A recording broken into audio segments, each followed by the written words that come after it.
on the using the function on the Zoom here, we'll I'll keep an eye out for who's next after Greg for the next question, but wait till I call on you before you unmute yourself and ask Coach. But we are recording, so Greg, if you want to go ahead.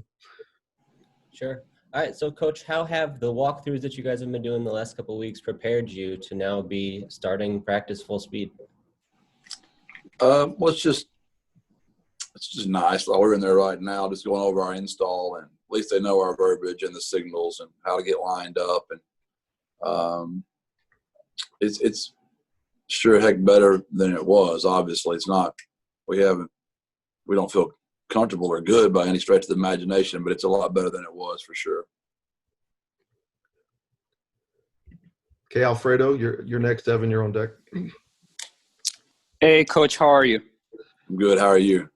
I'm doing good. My question is regarding conditioning. How are the guys being working on that aspect? I know that sometimes it could be limited with everything that's going on. How would you describe the conditioning thus far with the team? We're really pleased with that, just because of Ryan Philo and his staff. How organized they've been. We couldn't start out, but couldn't have it 8 in the weight room because by the time you put 2 coaches in there, that's 10. So you can imagine how many hours a day Ryan Philo and his group were working to get 99 players taken care of in groups of 10. I mean, you can just do the math and know how hard that was on Ryan. Then we got to increase the groups a little bit larger and a little bit larger. But our kids have been such an inspiration. They're all in there with their mask on, strength coaches with their mask on. And, as usual, my kids have inspired me. And I wear the mask way more than I ever thought I would. When I work out, I wear mine in there just because they're doing it. So, and it's for protection as well. But I think it's great role modeling for us to do it because the kids are doing it.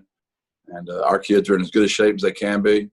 And their mentality and the volunteer workouts, very few were missed the entire summer. Our kids' mindsets have been fantastic. And it's just a joy to be around them every day. Okay, Evan and Greg, you're on deck. Oh, my bad. Okay. Coach, just what is the mentality as you're beginning fall camp on Friday? Do you have to take some steps back versus what you would normally do when you're starting fall camp just because of how tough this off season has been for you guys? The hardest part is we don't know exactly when we're going to play. What if a game jumps up August 29th? What if we don't play to September 12th? That's the hardest part, is how much to lean on them right now. And so that's been the hardest part, to be very honest with you. The second hardest part is, like for breakfast, only half of them can be in there at a time. So you've got to double schedule breakfast. You got to double schedule lunch. You got to double schedule supper. You got to double schedule meeting time because we can't all be in the building at the same time. Just a lot of, kind of like it's been since seems like 2020 started 20 years ago, right? It's just the way this year's been. But we're so grateful. We remind our kids every day, we're not going to have that mindset. We're going to be grateful for each day. We're not going to worry about tomorrow at all. And we're going to have a great day today. And our kids have really bought into that. And we're living that. And those are the hardest obstacles right now. And then also, as far as the concepts that you want to bring in, beyond everything that you have to do with the challenges surrounding the pandemic, this is, of course, your first year. Though I'm sure this year has aged you by 3. Just how difficult or how pleased are you with the team's ability to sort of pick up what you want to put down here in this upcoming season? I'm very thrilled with their effort. This week's culture pillar is perfect effort, and we've really been hammering that. Each week it's a different pillar for us. We've not gone out there yet and had perfect execution, and we're on air most of the time. You don't want to ever have penalties, but you sure don't want to have penalties before the snap or after the snap, and that's where we've got to really clean up. And we're going to have to be simple. but we can't be predictable. So that's a fine line. And obviously, the better your players are, the more simple you can be because you're going to have more success. So we just got to get all that ironed out. And I couldn't ask for a better group of kids to go do this with. They're extremely excited. I cannot tell you how proud I am of how they've handled all this. With what all is going on in the country, we don't have any of that here in San Antonio. Our kids are fired up to be here, really buying into what we're doing, and we have nothing but positives to say about our kids right now. Thanks, Coach. Greg, Thank you. Greg, you're next, and then Hector, and then JJ. All right. Coach, are you still planning to hold the meetings on Zoom and to split offense and defense as we get going here into fall camp? And how long do you think that'll go? No, we've done all Zoom until now. We're going to start where that will change starting tomorrow when they report, so we'll have social distancing. We'll have on our masks. We'll all be spread out. Team meeting will be on the field. But like while the offense is in the building, spread out, defense will be, doing something else. And when the defense is in here, offense will be outside. So that's the way we're going to. So we're going to start meeting with our players, obviously 6 feet with a mask. We really, we're using our entire building for just the offense, and we're using our entire building for just the defense. They're not in here at the same time. Dan Bellamy and Nick have done a fantastic job of, outlining all that for us and where we're all supposed to be. And we're fixing to meet as soon as we get off here, going over it one more time just to make sure we're all practicing, social distancing. And are the two units going to work against each other on the field, or is that still separate for now? It'll be very, very limited. I think the only time we're coming together in that first day is period 20 and 21. The rest of it is all separate. So there'll be about 10 minutes of where we'll be around each other. We're not obviously going to tackle. All we've got on is helmets, so we're just going to touch off, and that's where that go. Hector, you're up. JJ, you're on deck. Coach, you mentioned a little while ago not knowing we're this close and you still don't know your schedule in terms of what's going to happen when and things along those lines. As tough as it is for grown men, like grown men to deal with, how do you convey that to 18, 19-year-olds and keep them calm and keep them sane, for lack of a better term, given the reality of what they're facing here in the next couple of months? It's a great question. It's something we talk about all the time, but it's part of our culture pillars. Again, it's you have to be where your feet are. It goes into mental toughness. I mean, it's easy to say, but it's hard to live. But it has brought up our level of awareness of how grateful we are to just have today. And so I know there's a lot of unknowns, but there are in life as well. These are very teachable moments. And we feel very confident if we take care of UTSA, if we bubble ourselves and we can take care of our team, there's going to be somebody wanting to play. I know Dr. Compost and our administration is working hard on trying to get us to a 12-game schedule, but we know we've got 10 right now. But do we really know? Do you ever really know? I think this year has reminded all of us, none of us really know anything. We might think we do until we get up the next day and we see what happened, and all of us go, this 2020, can you believe this? Stuff just keeps happening. So I don't think we ever really know, but this is one of those years. But it's a great question and a great point. But our kids have handled it. They're excited to be here every day, and that's all we can do right now. Along some of the lines, Coach, for you personally, for these circumstances to happen when you're about to take over in your first year as a program, I think we've already gotten to know you well enough to know that you're not going to throw yourself a pity party. But because of human nature, when you do find yourself thinking about what could have been or why you're dealing with certain things, how long does it take before you kind of snap out of that, if you will, and kind of, get back to the task at hand? Before we got to the walkthroughs, it was way harder. Getting to the walkthroughs and me getting to coach kids and be around kids, it almost allows me to go to a safe haven where my mind is where I want to be until I come off the field. Then I have to deal with the world again, if that makes any sense, what I'm saying at all.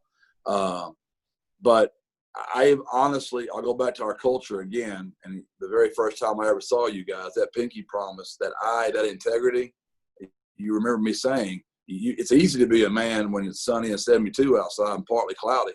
Where are you when you just get married, you got 2 young kids, and you can barely pay your bills, and you don't have enough, and you're charged to this credit card and getting something on this 0% credit card, just trying to live each month, which we've all been there. Don't act like you hadn't been.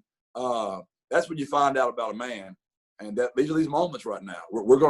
You're gonna look back. All of us are gonna look back at this time and go, you know what, UTSA, they held strong through that time.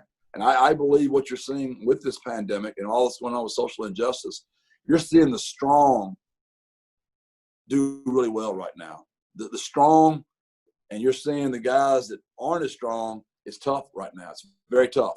And we want to be in that category when we look back as going, those guys are really strong in one of the worst possible times in the history of our country.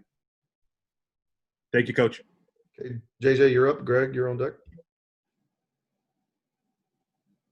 Coach, what's the anticipation like for you ahead of this fall camp? You got to be kind of just itching to get out there on the field and kind of really work at these practices, aren't you? I am, because I feel we have a really good coaching staff, and we've got some nice players, and we've recruited really well, and we have a great job. And we want to go show it. We want people to see that we're about the right stuff, and we've got some good players and a good program. So I am dying to get that out there. I love our team. I love how we compete every day and show up with a mental focus. And I don't know what our win-loss record is going to be, but I know we're going to get after people, and we're going to be a hard out. I really do feel very confident in our players about that. I don't know what that's going to translate into wins and losses, but I like where our team is and how excited they are about playing football. What have you seen out of your group of quarterbacks during this time you've been able to go through these walkthroughs these last few weeks? We're one of the few schools in the country that have 4 quarterbacks that have started FBS football games.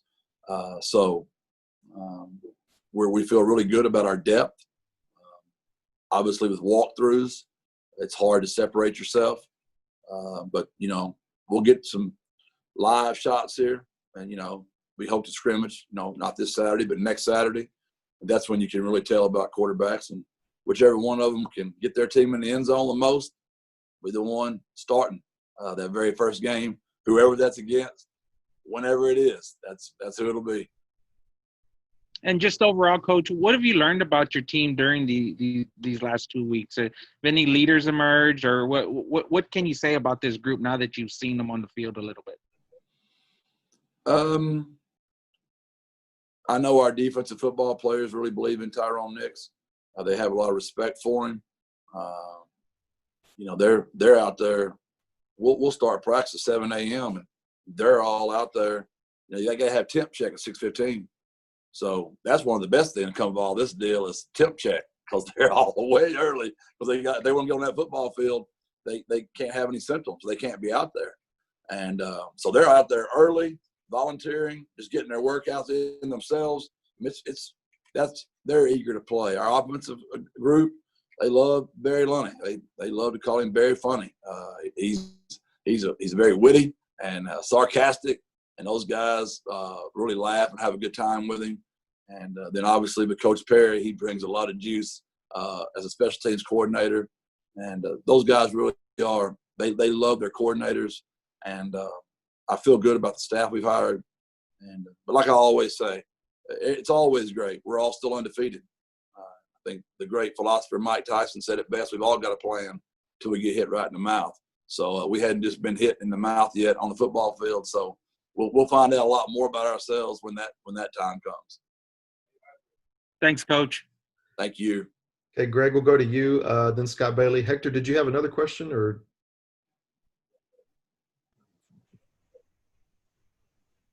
All right, Jeff, how has the vision for your schemes on offense and defense changed, both as you've gotten to know the players a little bit and just as the circumstances of how you're preparing for the season has changed? It's just going to be interesting to see how much we carry into the game. We're going to throw a lot of mud up on the wall, see how much of it sticks, and when we find out who we're going to play and when, we'll decide how much we're going to take in the game. We tried to make these walkthroughs pretend like they were spring, if that makes sense. Now, we know it wasn't the physicality. We know it wasn't that. But we tried to make it where that's what that was. We tried to match our installs up. So now we go back. Now we're installing for fall camp. We're trying to make that like fall camp, which it is. So we're rolling as if all things are normal right now. And obviously, if we play August 29th, which we don't know, we had to call back a lot. If we don't play till September 12th, we'll be able to take a little bit more in. So it's still one of those kind of situations right now. Okay, Scott Bailey, you're up. Hey, Coach, thanks for taking time, man. Thank y'all. How difficult is it for you and your staff coming into this new? So you've already got that challenge to begin with, and now you're having to prepare a team for opponents that you don't even know who they are. How where does that rank on your scale and your coaching history of tough part of the totem pole, so to speak? Yeah, I think because we hired such experienced coordinators, and I know I haven't been a college head football coach yet, and y'all are getting to go through this together with me. I was a head high school coach for 15 years, and I played in some very large venues with a lot of pressure. That helps. 15 years of practicing. You guys have done your jobs too. I guarantee you're a whole lot better today than when you first started. Just you can't replace experience, right? So my defensive coordinator, he's done it 15 years. You know, Barry Lunny Jr. was the youngest offensive coordinator in the country when he was at San Jose State back in the day. He's been a coordinator for 15 years. So it really helps having a veteran staff. That's helped me a lot. We've all kind of worked through a lot of puzzles together. But I honestly feel this is going to benefit us because players have a lot of say nowadays. And what goes on in the dark comes out in the light. And we feel really good about where we are with our players. And we know how our players feel about us because they've had to see us deal with a lot of adversity since we've been here. And I hope they would all tell you to a man, they haven't seen us change one bit. So I would hope that's what all of our players would say. One more, Coach. I know it's way down weeks from now, months from now, but has there been any conversation at all about how all of this scheduling changes, how all the uncertainties of how many games you play or who you play, and everyone in your conference for that matter, how that's going to affect how bowl game decisions are made? Once again, I see that as a positive for us. Our athletic director is on record. Dr. Compost is on record. She wants to go try to play 12 games. So we're going to try to play. And our kids are really excited about playing. I feel great about Dan Bellamy and Nick Turner, our medical staff. It's going to be a next man up mentality. We're going to be testing frequently. And if someone is positive and they contact trace some kids, it's going to be the next person up's got to go play. So it's going to be just like the 2020 year. I think the season is going to be just like that. It's going to be. We're getting to kind of get a dose of it, right? We're getting to watch baseball. We're getting to watch basketball right now. We're kind of learning this is where we are right now in our country and how we're going to get to play sports. And I think our kids are going to thrive in it. I really do. And bowl is, yeah, you're right. It's a long ways off. And to even mention that would be awesome. But we're a long ways from that. But I do like where our kids are. Thanks, Coach. JJ, then Greg.